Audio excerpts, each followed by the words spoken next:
예, 오늘은 열왕기상 8장 1절에서 11절까지 나누도록 하겠습니다. 읽으신 대로 8장 그 앞부분에서는 이제 하나님의 언약궤가 솔로몬 성전으로 이제 옮겨지는 그런 내용입니다. 예. 지난번에는 이제 성전 기물들에 대해서 이제 우리가 마지막으로 7장에서 나눴었죠.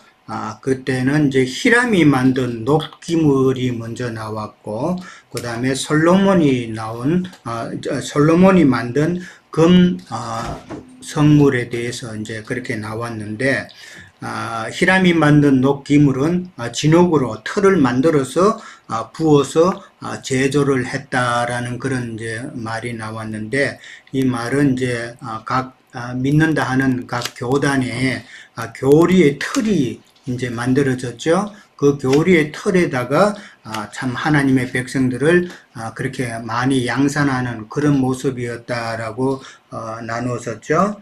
거기에 비해서 솔로몬이 금기물을 만들었다라는 것은 그리스도 예수의 영과 연합되어서 이기는 자가 만들어졌다라는 그런 의미로 우리가 나누었었죠. 자, 오늘은 이제 8장에 들어갑니다. 1절에 보면은 솔로몬이 여호와의 언약궤를 다윗성 시온에서 솔로몬 성전으로 메어 올리고자 했다라고 그랬는데, 이제 메어 올린다는 말은 그냥 옮긴다는 그런 의미죠. 그런데 이제 이스라엘 70인 장로들, 그 다음에 모든 지파의 우두머리, 곧 이스라엘 자손의 족장들을 다 소집했다라고 그렇게 나옵니다. 모든 지파의 우두머리라는 말은 이제 가문의 어른들이라는 그런 의미죠. 가문의 어른들이 다 소집이 되어서 그렇게 모였다라는 것이죠. 자, 언약궤가 이제 옮겨지는 내용이 오늘의 이제 주 내용인데, 언약궤는 이제 우리가 잘 아시는 대로 엘리 제사장 때에 블레셋에게 뺏겼죠. 참 어이없는 그런 뺏김을 당했는데, 그러고 난 다음에 그 언약궤는 블레셋의 여러 성읍을 참 돌아다녔죠. 그러다가 이제 아비나답의 집에 이제 머무르게 되죠. 아비나답의 집에 머물렀다가 한참 시간이 지난 이후에 이제 다윗이 나중에 예루살렘의 그 시온에다가 임시 장막을 만들고 거기에 하나님의 궤를, 여호와의 언약궤를 그렇게 머물게 했었죠. 예. 그러고 난 다음에 이제 한 40여 년간 참 임시 장막에 있다가 이제 솔로몬의 성전으로 옮겨지는 그런 내용이죠. 참 그 언약궤는 다윗 왕 때도 그랬고 상당히 참 많이 돌아다녔어요. 전쟁이 일어나면 언약궤를 메고 나가가지고 또 전쟁도 치르고 그랬는데, 언약궤와 함께 이스라엘 대적들과 싸우면서 이동했다라는 것은 피 흘리면서 싸우는 전쟁이잖아요. 그런 것은 참 우리가 피 흘리면서 싸워서 영적 진보를 이룬다는 그런 의미가 되겠죠. 그러니까 그냥 뭐 밖에 나가서 싸우는 이스라엘 백성들만 싸우는 게 아니라 주님의 영이 함께 해서 참 영적 진보를 이루는 그런 싸움을 의미한다라는 것이고, 이제 법궤가 솔로몬 성전에 안치가 된다라는 이 말은 이제 하나님께서는 모든 일을 다 마치셨다라는 또 그런 의미가 되겠죠. 하나님께서 모든 일을 다 마치시고 안식하신다라는 그런 내용으로 우리가 이해를 하면 될 것 같습니다. 자, 오늘 이제 시온이라는 말이 나왔어요. 성경에 보면은 시온산이 나오는데 두 종류의 시온산으로 우리는 생각해 볼 수가 있죠. 예루살렘의 성의 그 터전이 된 다윗성 시온과 그 다음에 하늘의 예루살렘의 터가 되는 하늘의 시온산이라는 그 표현도 있기 때문에 여기서 다윗성 시온이라는 말은 사실은 장차 멸망당할 멸망산이다라는 것을 우리가 이해를 하셔야 되고, 그 다음에 또 다른 의미의 하늘의 시온산을 또 우리는 생각해야 된다라는 것이죠. 다윗성 시온에서, 그러니까 다윗성에 있는 그 시온에서 참 하나님 솔로몬 성전으로 하나님의 언약궤가 이동이 된다라는 말은 영으로 오셔서 세워진 좀 더 온전하고 이제 완전하고 참된 성전으로의 이동을 이야기하고 있다라고 이해를 하면 될 것 같습니다. 단순한 그냥 하나님의 여호와의 언약궤가 솔로몬 성전으로 이동된다는 그런 의미보다는 솔로몬 성전으로 상징된 완전한 참된 성전으로 하나님의 언약궤가 옮겨진다는 그런 의미로 이해를 하면 될 것 같습니다. 2절에 가면 모든 사람이 에다님 월에 다 절기로 모였다라고 그렇게 나와 있습니다. 에다님 월이라는 것은 유대 종교록으로는 7째 달이죠. 7월입니다. 그러니까 태양력으로 하자면은 9월이나 10월 그때쯤 되는 것이죠. 그리고 이제 절기로 모였다라고 그러는데, 이 절기는 참 초막절로 그렇게 모였다라고 보면 됩니다. 초막절은 유대 종교록 7월 15일부터 일주일간 열리는 절기이기 때문에 7월 달에 열리는 절기는 초막절이다라고 그렇게 이해를 하시면 될 것 같습니다. 자, 3절에서 4절에 이제 가면은 제사장들이 궤를 메고 여호와의 궤와 그 다음에 해막과 성막 안의 모든 성물을 메고 올라가되 제사장과 레위인들이 메고 올라갔다라고 그렇게 나옵니다. 이 구절에 보면은 해막이라는 말이 나오고 성막이라는 말이 나옵니다. 이게 비슷한 말인데 이제 두 단어가 이렇게 나오는데, 우리가 이제 사무엘서 할 때도 우리가 나누었듯이 이스라엘에는 두 장막이 있었죠. 이스라엘에는 두 장막이 있었습니다. 첫째는 기브온 산당이 있었죠. 기브온 산당이 이제 그건 이제 오늘 본문에는 해막이라는 말이 나왔고 성막이라는 말이 나왔는데, 저는 이 해막이라는 말이 바로 기브온 산당을 의미한다라고 그렇게 이해를 합니다. 그러니까 이 기브온 산당은 모세의 그 해막과 똑같은 그런 모습을 갖추었다라고 그렇게 우리가 알고 있고, 솔로몬이 1000번제를 드렸던 그 기브온 산당이죠. 그러니까 거기에는 상당히 좀 크다라고 그렇게 이해를 하시면 됩니다. 많은 사람이 모일 수 있는 그런 해막이었다라는 것이죠. 근데 이제 한 가지 중요한 게 빠져 있죠. 이 기브온 산당에는. 이 기브온 산당에는 바로 여호와의 언약궤가 없다라는 이야기죠. 다른 거는 다 있는데, 모세의 해막에 있던 모든 기물들은 있는데 가장 중요한 여호와의 언약궤가 기브온 산당에는 없다, 해막에는 없었다라는 것이죠. 그러면 이건 어디에 있었냐 하는 말은 이제 다윗이 임시로 만든 그 성막 안에 있었다라는 것이죠. 사무엘하 6장 17절에 보면은 아비나답의 집에서 이제 여호와의 궤가 예루살렘에 올 때에 다윗이 준비한 임시 장막을 만들었고, 그 임시 장막에 여호와의 궤가 안치되었다라는 것이죠. 그러니까 기브온 산당이나 다윗이 임시로 만든 그 성막이나 결국은 둘 다 참 성전의 모습, 온전한 성전의 모습은 갖추지 못했다라는 것이죠.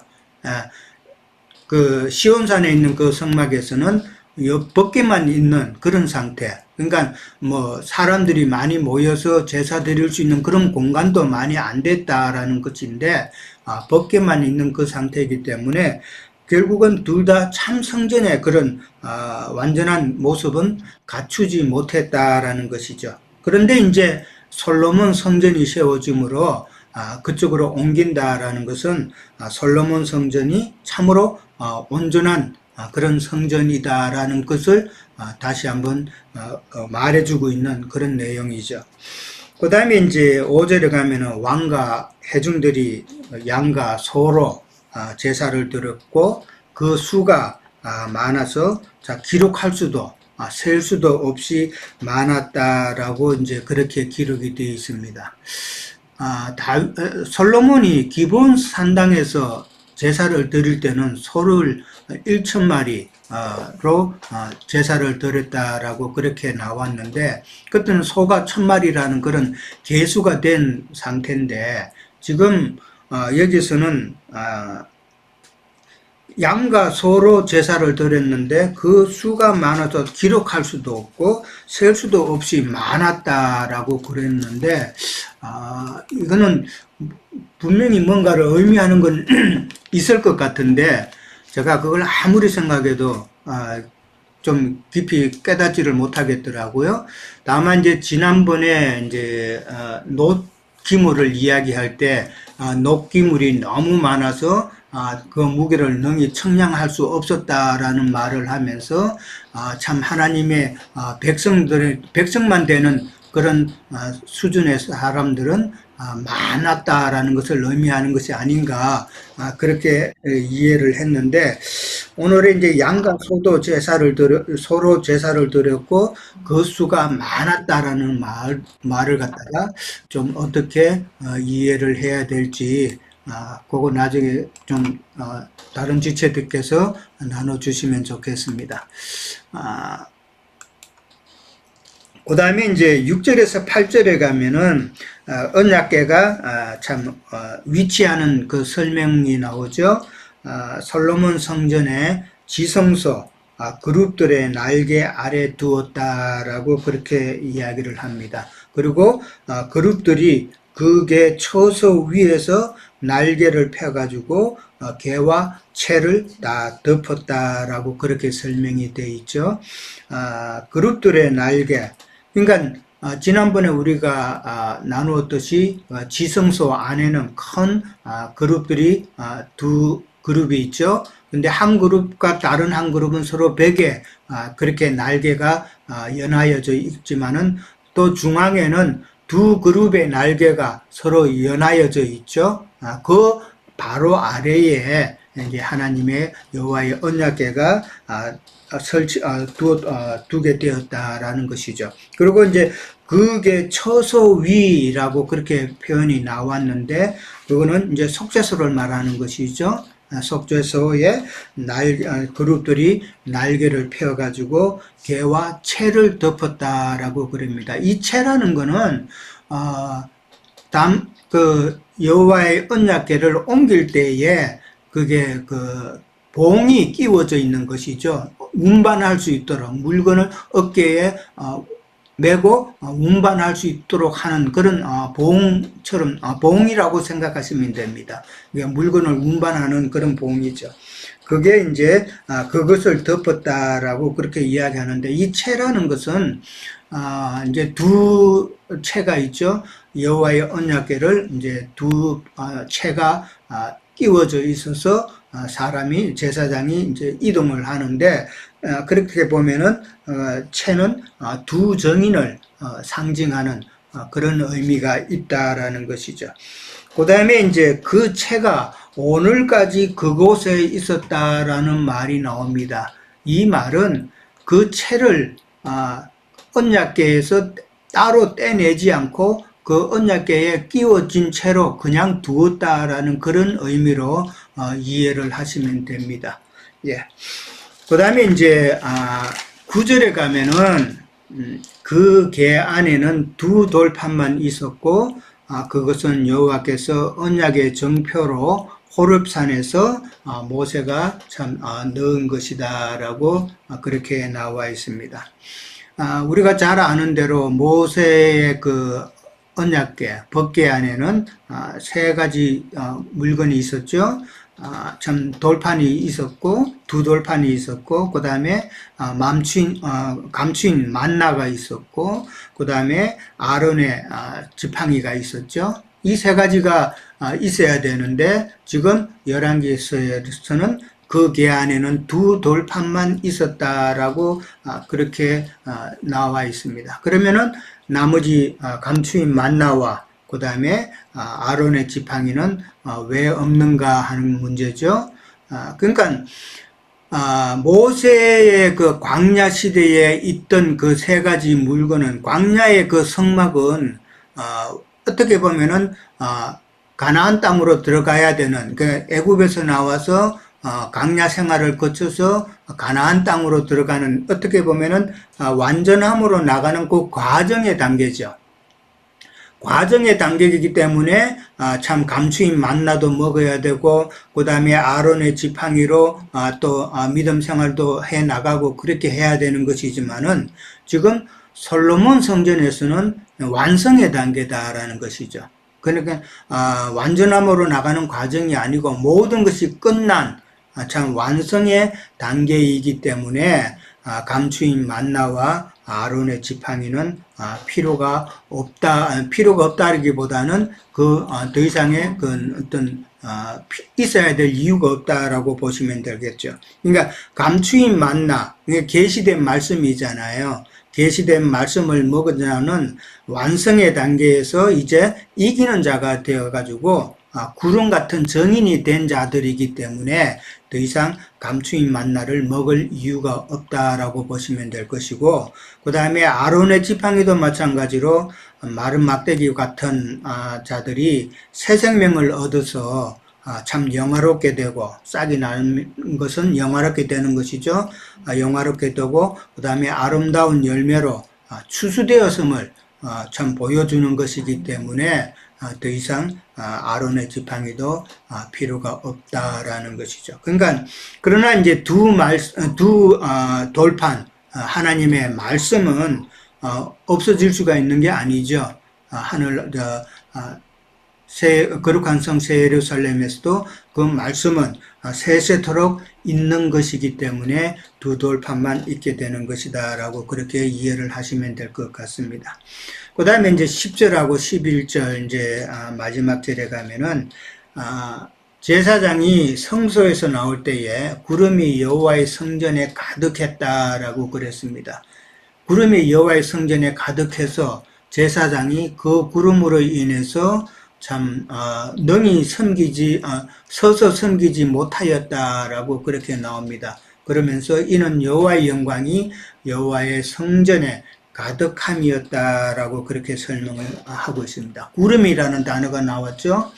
참 우리는 구름이라는 단어를 너무나도 참 잘 알고 있습니다. 구름 같은 믿음의 선진들, 정인들이다라고 그렇게 되어 있는데, 참 이 성경에 그 구름이라는 것에 믿음의 선진들이라는 그런 암시가 그렇게 많이 나와 있는데도, 이 말씀을 준비하면서 다른 세상 교계 자료들 이렇게 보면은 정말 너무 동떨어진 그런 이해를 하고 동떨어진 그런 번역을 하고 그 다음에 그렇게 주장을 하는 거 보면은, 야, 이게 깨닫기가 그렇게 어려운가 싶은 생각이 들더라고요. 그러니까 구름 같은 정인들이라는 것은 하나님의 영광을 수직하는 그 영들로 참 가득 찼다라는 그런 의미가 되겠죠. 역대하 7장 1절에도 보면은 솔로몬이 성전을 봉헌할 때에 기도 후에 불이 하늘에서 번제물을 사르고 여호와의 영광이 그 성전에 가득했다라는 말이 나옵니다. 그러니까 여기서는 이제 여호와의 영광이 그 성전에 가득했다라는 말인데, 오늘 성구 10절에서는 구름이 여호와의 성전에 가득했다라는 말이잖아요. 그러니까 구름, 즉 정인들은, 믿음의 선진들은 바로 여호와의 영광이다라는 그런 의미가 되겠죠. 참 많은 구름 같은 정인들은 여호와께서, 하나님께서 보시기에 얼마나 영광스러운 존재들인가 하는 것을 생각해 볼 수가 있겠죠.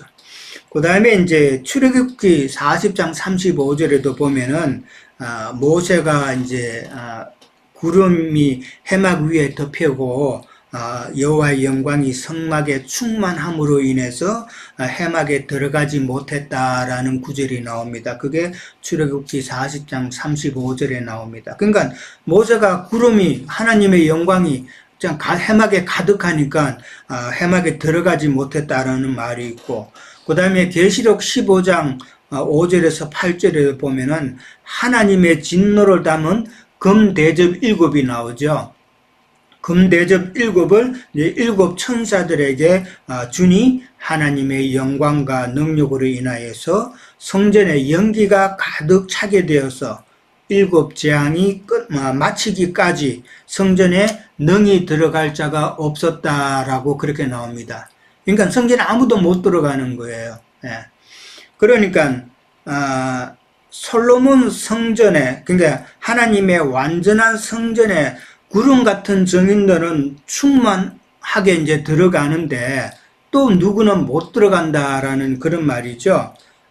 여호와의 전에 구름이 되어서 믿음의 선진들이 되어서 여호와의 하나님의 영광에 함께 동참하는 자와 그 다음에 일곱 재앙이 마치기 전까지 그 다음에 성전에 능히 들어가지는 못하는 두 그룹이 있다라는 것을 우리는 또 한번 생각해 봐야 된다라는 것이죠. 모세가 해막에 들어가지 못했다라는 말은 저는 생각하기로 모세로 대표된 율법을 따르는 자는 들어가지 못한 것이 아닌가 그렇게 이해를 해봅니다.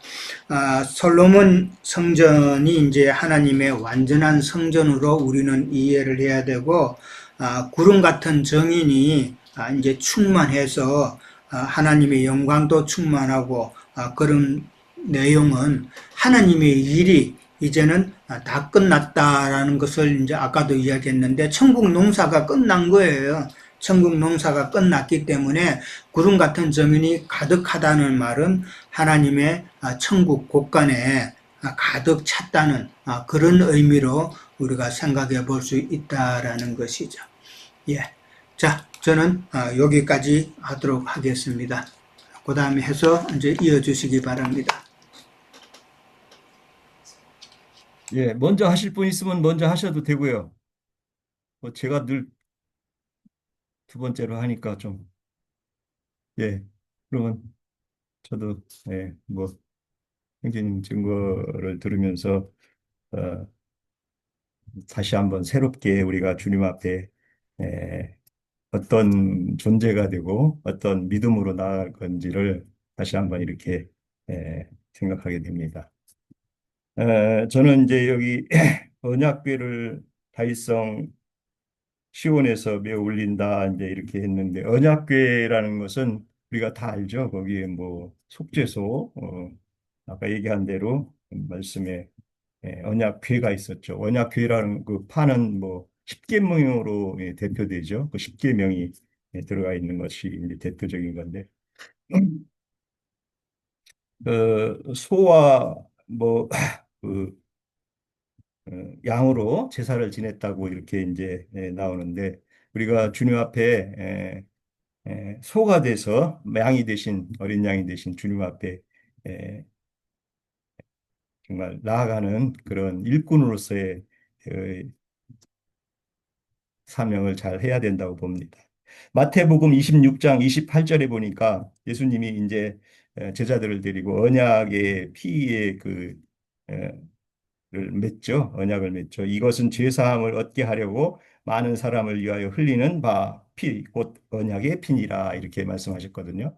그러니까 제자들과 이렇게 언약을 맺고 이 언약은 뭐 우리가 잘 알다시피 노아의 에, 방주를 했을 때 노아와 이 언약의 그러니까 언약이 제일 먼저 이렇게 우리 성경에서 보면 이제 다뤄지죠. 왜냐하면 첫 아담이 타락함으로 인해서 이제 다시 이렇게 언약이 실현이 되고 그런 것들이 이제 새로 이렇게 성경에서는 쭉 이어서 이렇게 나가는데 두 번째는 이제 아브라함과 또 언약을 맺게 되고 그 언약은 뭐 이삭 또 뭐 이렇게 쭉 이어서 언약이라는 것이 이제 실현되면서 성경의 전반적인 그런 이 언약에 대한 의미가 그래서 언약궤로 이렇게 예, 승화되고 이어져 가는 걸 봅니다. 저는 그 언약 안에는 이제 속죄소, 그 에, 속죄하는 그런 뜻이 거기에는 많이 있는데 첫 아담이 타락한 것에 대한 제사를 주님께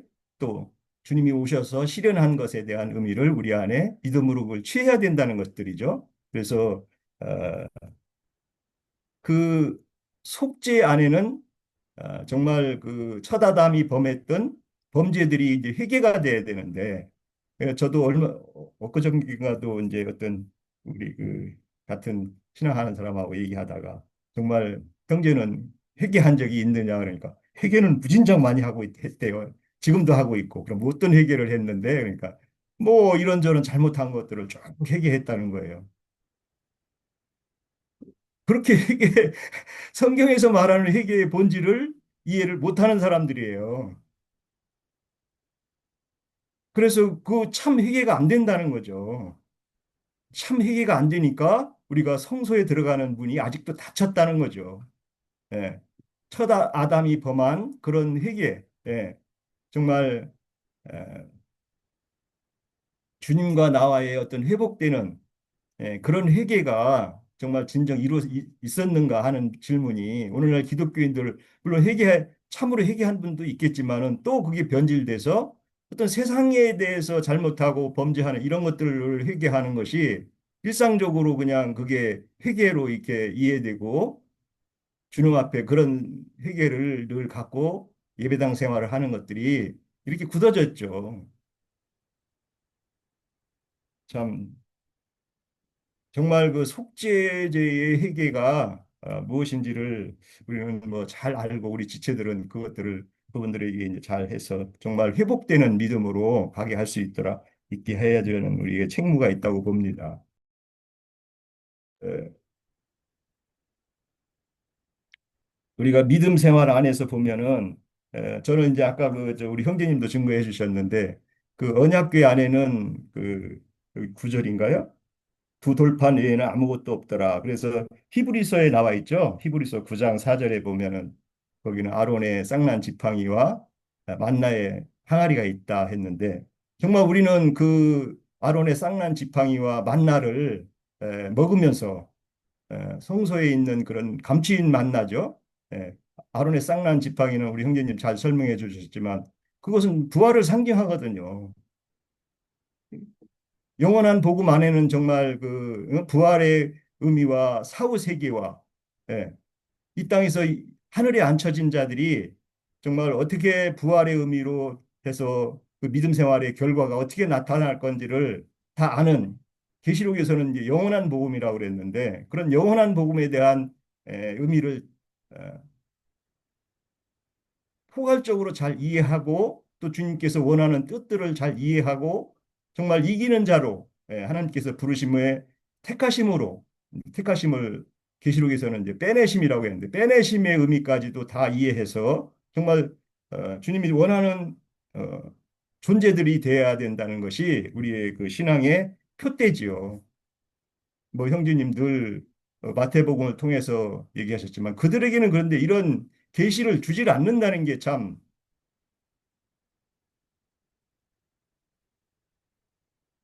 어, 우리 알게 해준 자들의 입장에서 보면은 참 안타깝죠. 그래서 그런 사람들을 바르게 이런 계시된 믿음으로 나오게 해야 되는 우리의 책무가 있죠. 왜냐하면 그들에게도 그걸 허락한 분들이 많이 있는데 미혹이 돼서 거기 초보의도에 매달려 있는 그런 사람들이 있다는 거죠. 참 에, 진리에 대한 이해가 늘 그렇게 뭐 바벨이라고 하는데 혼동돼 있죠. 그분들이. 저는 또 그분하고 얘기하면서 그 이제 주로 주제가 이제 저는 그래요. 예수님 오셔가지고 그 예루살렘 성에 가서 독사의 새끼들아 뱀 새끼들아라고 했는데 그러면 그 그 아담에게 들어왔던 그 뱀이 그 뱀하고 뭐가 틀리냐니까 그 뱀하고 이 뱀하고는 틀리대요. 왜 틀리냐니까 예수님이 오셔서는 은유적으로 말했고 그래 은유 참 맞죠. 근데 그때 창세기의 뱀은 땅으로 겨다니라고 그랬으니까 물질적인 뱀이라는 거예요. 야, 아니 땅에 거하는 자들이 이게 그 사람들을 말하는 거야. 그러니까, 아이, 어떻게 그렇게 막 함부로 얘기하냐. 땅에 거하는 자들이 지금 누군지를 좀 생각을 해보라고. 물질적인 뱀인데, 응? 형제님은 왜 그걸 전부 영적으로 막 해석해갖고 전부 막 영적으로만 가냐. 이렇게 얘기를 해요. 아니, 그때 그럼 창세기 6천 년 전에는 그 뱀이 그러면 그 여자한테 나와가지고, 그래, 이런 사람 말로 해가지고, 응? 그 먹음직하더냐 뭐 이렇게 막 해서 그 보기 보암직한 걸 먹였다는 얘기야? 아 그때 그랬으니까 그런 거 아니냐고. 참. 그분들이 어느 부분에서는 잘 아는 분들이 많이 있어요. 그런데 어느 부분에 가서는 이렇게 그 혼동하고 그런 뭐 우리 한국말이 뭐 보석 뭐 구슬도 꿰야 보배라는데 꿰지를 못하는 거예요. 그래서 우리 형제님은 증거를 통해서 쫙 꿰줘서 우리한테 먹여주시니까 우리는 성경이 그냥 이렇게 줄줄줄줄 이렇게 풀리잖아요. 물론 뭐 지체마다 그것도 잘 어떻게 받아들이느냐에 따라서 달라지지만 형제님 말씀을 귀를 기울이고 잘 들어보면 성경이 줄줄줄줄 꿰어지는 거예요. 신약과 구약에 대한 이런 비유들이 계시록까지 쫙 껴져서 일목요연하게 우리가 이해를 할 때 온전한 믿음으로 경주를 할 수 있다고 저는 이렇게 봅니다. 그래서 계시록에 이제 말씀을 한번 보면서 마칠까 합니다. 이 하늘이 있는 하나님의 성전이 열리니 성전 안에는 하나님의 언약궤가 보이며 또 번개와 음성들과 뇌성과 지진과 큰 우박이 있더라. 이것은 언약궤 안에 이게 실현을 못하는 자들에게 준비된 심판의 에, 증거들이잖아요. 정말 우리는 뭐 우리 형제님들 얘기 좀 구름 돼 같은 증인이 있어. 돼서 밥부터 먹어봐. 성전 안으로 새 예루살렘 성으로 잘 합격해서 들어가는 자들이고 이긴 자로 정말 거기에 분량이 못 미치고 또 변질된 신앙을 하는 자들은 이렇게 심판이 예정돼 있다는 거예요. 기독교 우리 저 많은 사람들이 가면은 막 우리는 뭐 몇만 명, 몇십만 명 자랑들 하는데 심판이 예정돼 있죠. 예정론 좋아하는 사람들 그거 예정돼 있어요. 심판하기에. 우리 이런 증거를 들은 분들은 거기서 빨리 손 씻고 나오셔야 정말 구름 같은 증인으로 이기는 자로 가는 길을 다시 증거를 받아서 믿음의 진리로 회복되고 또 우리는 그 역할을 잘하는 우리 지체들이 되기를 원합니다. 마치겠습니다. 예.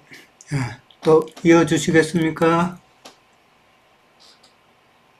예. 네, 네.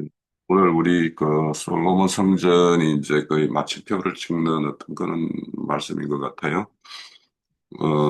오늘 저는 이제 그 8장 그 오늘 범위 말씀 나눌 범위를 보면서 이제 언약궤가 가지는 의미가 무엇인가, 그리고 언약궤가 성전에 이렇게 안치된다라는 것이 또 어떤 의미를 있을까, 그걸 좀 생각을 해봤어요.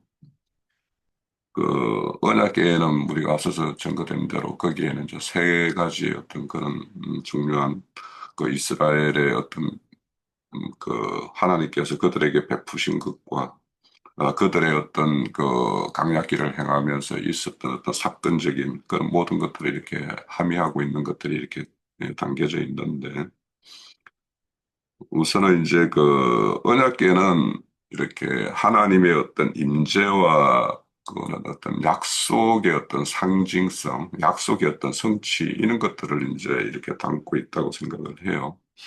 처음 이제 출애굽기 그 25장에서 너희들에게 이제 내가 거할 성소를 이렇게 지어라 이렇게 말씀을 하고, 그 짓되 모든 그 식양을 모세에게 일러준 대로 지어라 이렇게 이제 말씀을 해요.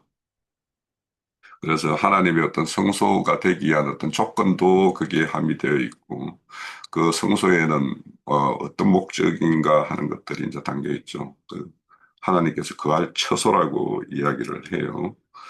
그리고는 이제 그 출애굽기 25장 21절 22절에 보면은 내가 너희를 만날 장소라고 이렇게 말씀을 해요. 내가 너와 만나고 이렇게 말씀을 해요. 그래서 이제 앞서서 우리 그 해막과 성막이라는 그 단어 그 의미에 대해서 이제 형제님 말씀을 주셨는데 이 말 그대로 보면 거룩한 어, 막을 이루는 것이 이제 성막일 것이고 또 해막이라면은 그 뭔가의 해합이 이루어지는 어떤 장소 뭐 그런 어떤 의미예요. 그래서 이제 이거를 그렇게 구분 안 쓰고 이제 저도 그런 정도로만 이해를 가졌었어요.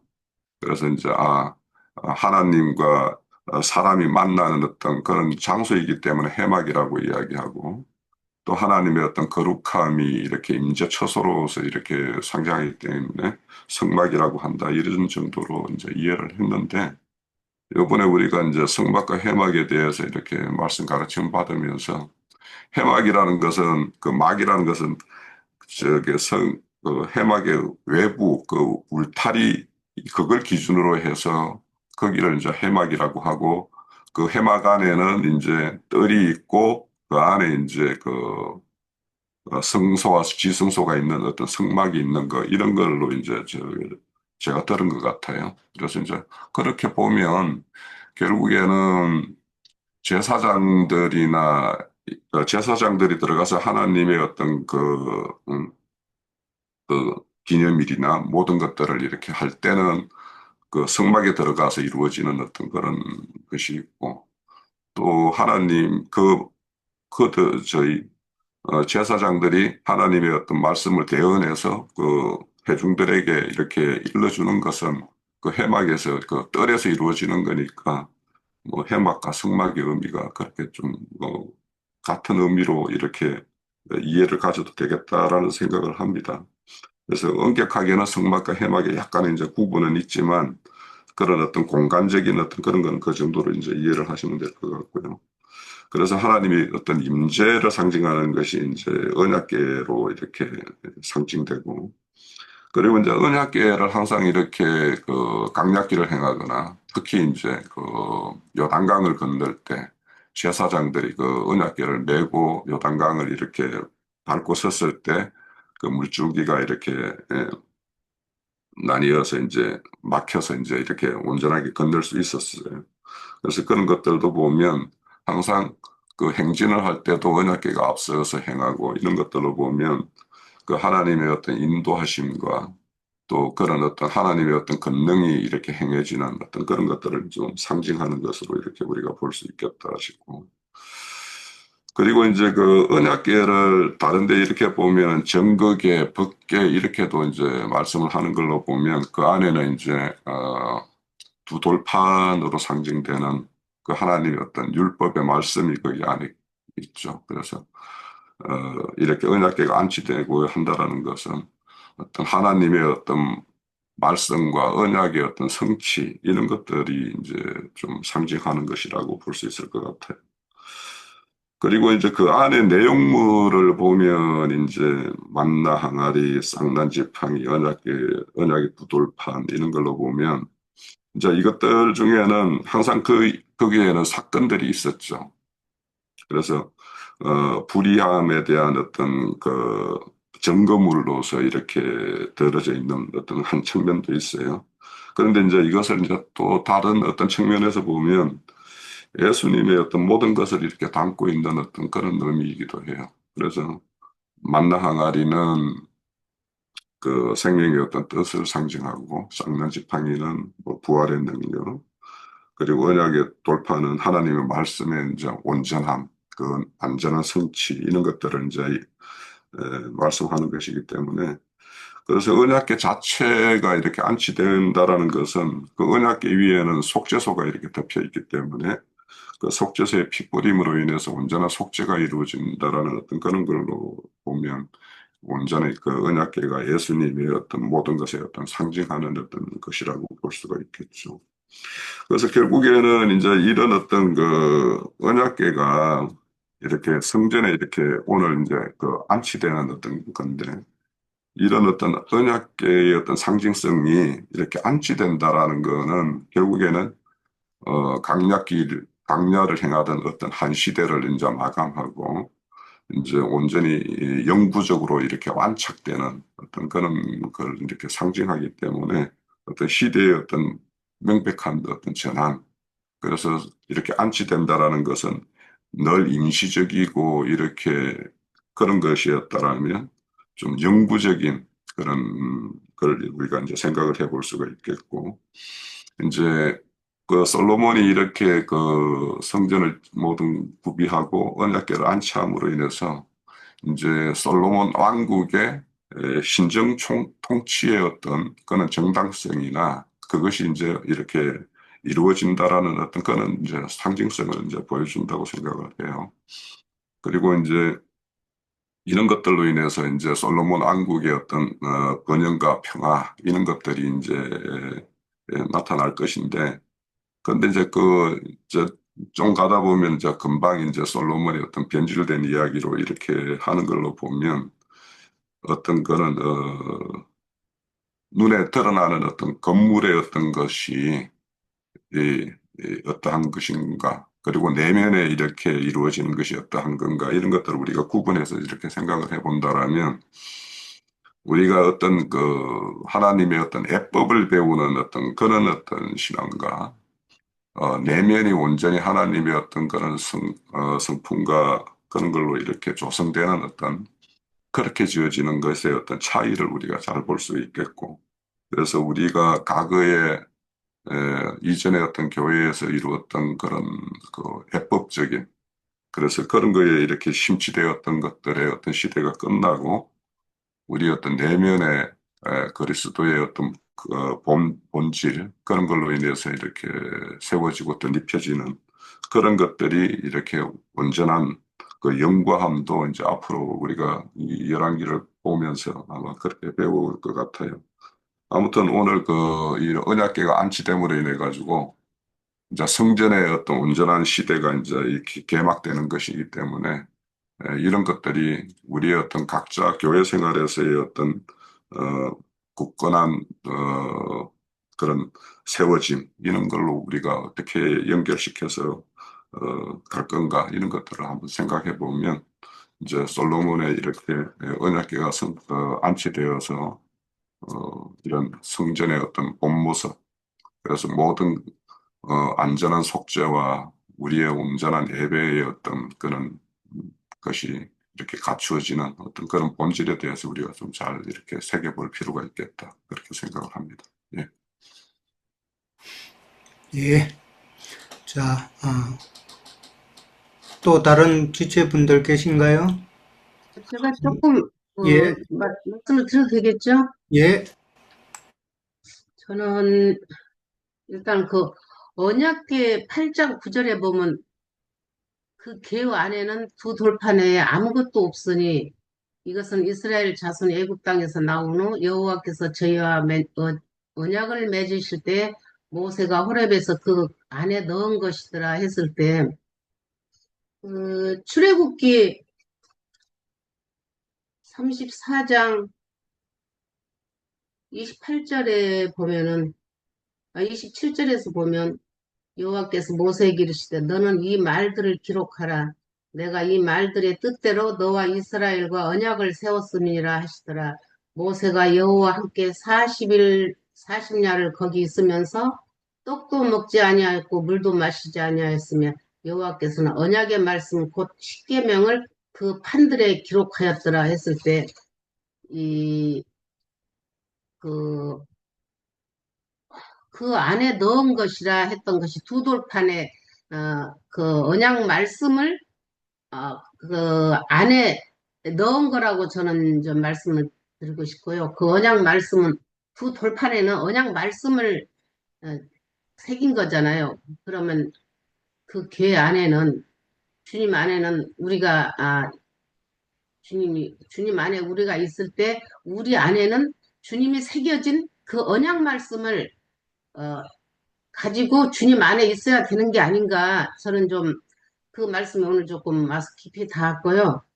이제 제가 길게는 좀 깨달은 것이 요거 정도밖에 안 돼서 길게는 제가 설명을 못 드리겠고요. 거기 또 다른 것을 보면 4절에 보면 모든 거룩한 기구들을 메고 올라가되 제사장과 레위 사람이 그것들을 메고 올라가매 했는데 이 말씀을 읽으면서 제가 생각나는 말씀이 있었어요.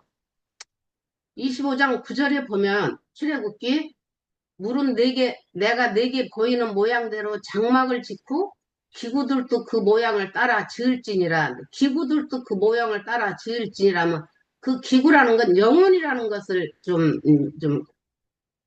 깨달아지더라고요. 그 모양대로 그 기구들을 모양대로 지을지니라 이제 출애굽기 25장에 그렇게 말씀하신 거예요. 그래서 여기도 보면 4절에 보면 기구들을 메고 그러면 영혼들을 메고 저는 이제 이렇게 봤어요. 거룩한 기구들을 메고 그러면 주님의 말씀으로 거룩해진 영혼들을 메고 올라가되 올라가면 이제 시온산 주님께로 올라가는 것을 저는 좀 봤고요. 제사장과 레위 사람이 그것들을 메고 올라가매 이제 그걸 조금 깨달았고 여기 창세기 50장에 보면은 50장에 25절에 보면 요셉이 또 이스라엘 자손에게 맹세시켜 이르기를 하나님이 반드시 당신들을 돌보시리니 당신들은 여기서 내 해골을 메고 올라가겠다 하라 하였더라. 그래서 이 처음에 이 언약궤인데 왜 해골이었까 했는데 요셉의 안에는 주님의 말씀들이 새겨져 있었잖아요. 그 말씀으로 다 영혼들을 살렸고 그래서 요셉의 해골을 메고 가지만 그 요셉의 해골에는 머리이기 때문에 머리이신 주님을 메고 올라간다는 걸 좀 제가 조금 짧지만은 이렇게 좀 깨달았거든요. 그래서 메고 올라가는 것은 영혼들을 이렇게 메고 주님이 끝까지 시온산 가는 데까지 주님이 우리 영혼들을 메고 가시지 않았을라나 이런 좀 생각이 들었어요. 여기까지는. 예, 예, 감사합니다. 또 다른 분 계신가요?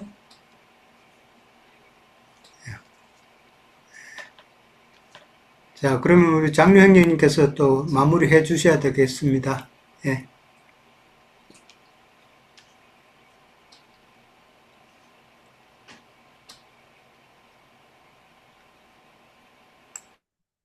루이스 자매 손자하고 오늘 이렇게 보게 돼서 반가워요. 이제 자주 좀 만나요. 네. 되게 이쁘네 아주. 아이고 행복하구만. 참 귀엽. 어느 가정이나 저렇게 새 생명이 태어나서 자라고 있어야 돼. 그래야 우리가 밖에 어떻게 바람 쐬러 나가도 어린 자녀들 데리고 온 젊은이들 보면은 그 데리고 온 어린 아이들이 너무 사랑스럽고 내 자식이 아닌데도 마음이 끌리고 그런 거 보면 그 생명을 잃지라는 게 참 이게 우리 수잔자매도 유영계도 얼른 손자를 품에 안아봐야 이 말 알아듣는데 지금은 짐작만 하지 뭐. 어제 우리 홍영재 사진 올린 것도 봤고 마음으로는 그걸 보면서 우리 김태순 자매가 얼른 좋아져야 할 텐데 맞아. 그런 크게 너무 잘 그런 봤- 마음이 너무 깊었었고 우리 시체들이 어쨌든 이런저런 많은 일들과 문제들을 다 이렇게 몸으로 다 배우고 있는데 이런 것이 오늘 우리가 나누는 말씀과도 관계가 있습니다.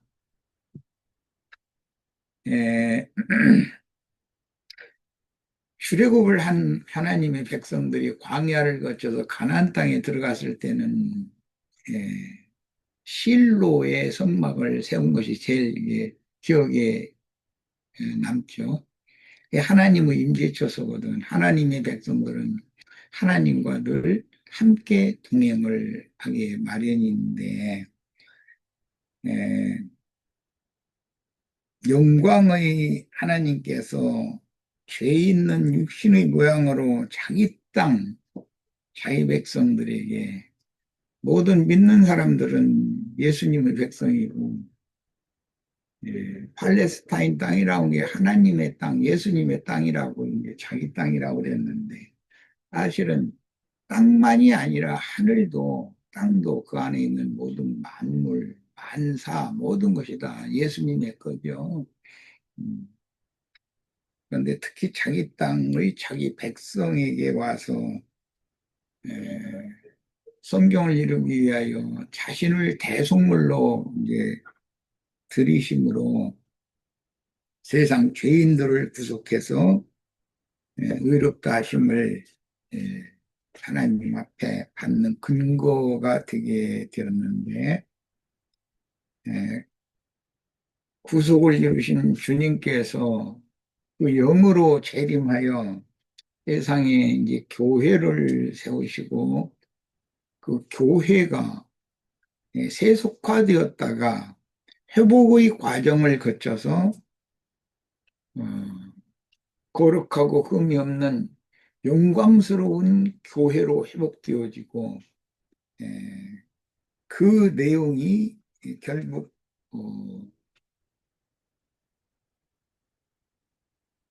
괴를 메고 영적 전쟁을 치르다가 엘리 때 그 괴가 블레셋 5 방백 족속에게 빼앗겼어요.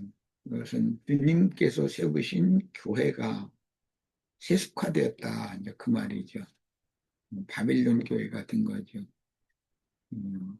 그런데 타락교회 그대로 교회가 거기에 방치되는 것이 아니라 다윗 때에 이르면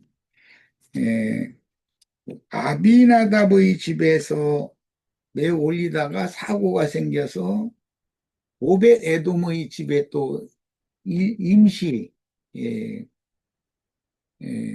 빗질을 했다가 다윗이 이제 제사장들을 보내서 제사장들과 함께 그 궤를 메어 올려가지고 다윗성의 휘장에 안치를 했는데 그것도 완전한 조소가 아니었죠.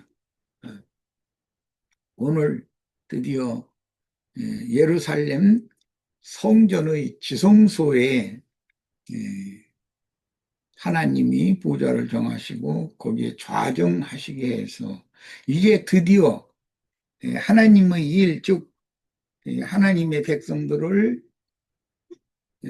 세상에서 고난받는 백성들을 빼내가지고 광야 연단 과정을 거치고 영적 전쟁 과정을 거치고 해서 최종적으로 하나님 자신의 영광에 모든 하나님의 이기는 자들이 다 이르는 그런 전 과정을 역사가 이런 모양 저런 모양으로 이렇게 기록을 해놓은 것이고 이것은 주님께서 세우신 교회가 세속화되어지고 회복되는 많은 우여곡절과 과정들을 거쳐서 최후로 장자들의 교회에 있는 예루살렘에 즉 하나님의 영광에 이른 이기는 자들과 함께 영원한 영광이 이렇게 충만한 하나님의 나라가 성취되는 것. 그런 이제 그림을 사람이 이쪽에 이렇게 많이 보나요? 아니, 그거를 이쪽까지, 아니, 문을 2개를 닫아도. 조금 열어져 있었나 네, 이런 말씀을 통해서 하나님이 어떻게 누구와 함께 어떤 과정들을 거쳐서 최종적으로 하나님의 영광의 보좌에 이렇게 좌정을 하시고 또 하나님의 구속한 백성들이 그 하나님의 영광에 이르러서 하나님을 찬양하고 하나님께 영광을 돌리고 하는가 이런 것을 보여주는 한 폭의 그림이 지금 기록이 되었고 특히 오늘 말씀은 그 여호와의 그 궤 안에 있던 새 기물이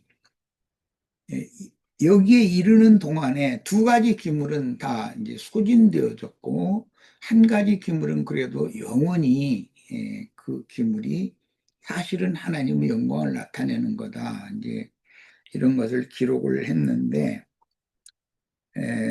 만나 항아리와 만나 항아리라는 것은 이제 감추인 이제 그 말씀들이라는 뜻이고 계시라는 뜻이고, 지팡이라는 것은 계시된 말씀이 선포되면 선지자들을 통해서 그 선포된 말씀대로 그리스도께서 백성들을 하나님의 영광 앞으로 인도해 가신다. 게 이제 지팡이죠.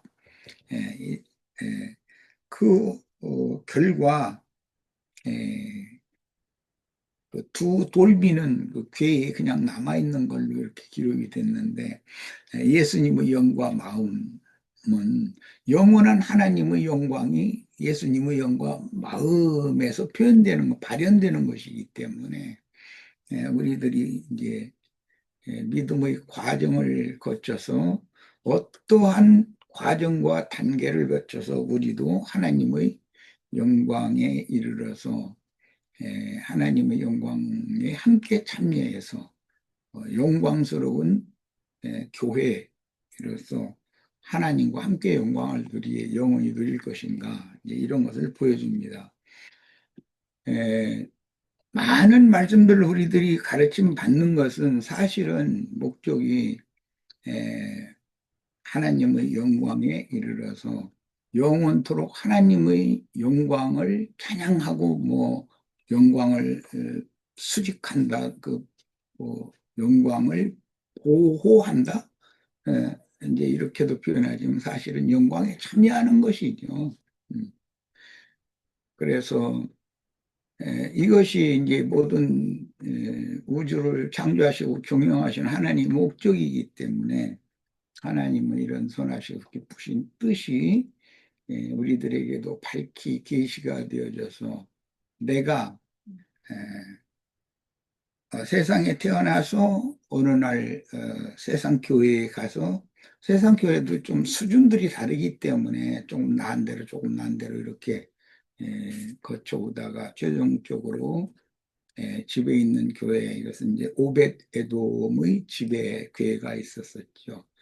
집에 있는 교회를 거쳐서 그들이 하늘에 기록한 장자들의 교회, 즉 아브라함의 후사들의 교회로 이제 회복이 되어지고, 집에 있는 교회가 최종적으로는 위에 있는 예루살렘으로 예수님과 함께 승천했다. 즉 그 영광에 함께 참여한다. 이제 그런 말이죠. 이렇게 되므로 구원을 완성하는 이런 그림이 오늘 말씀을 통해서 명확하게 잘 계시가 되고 있습니다.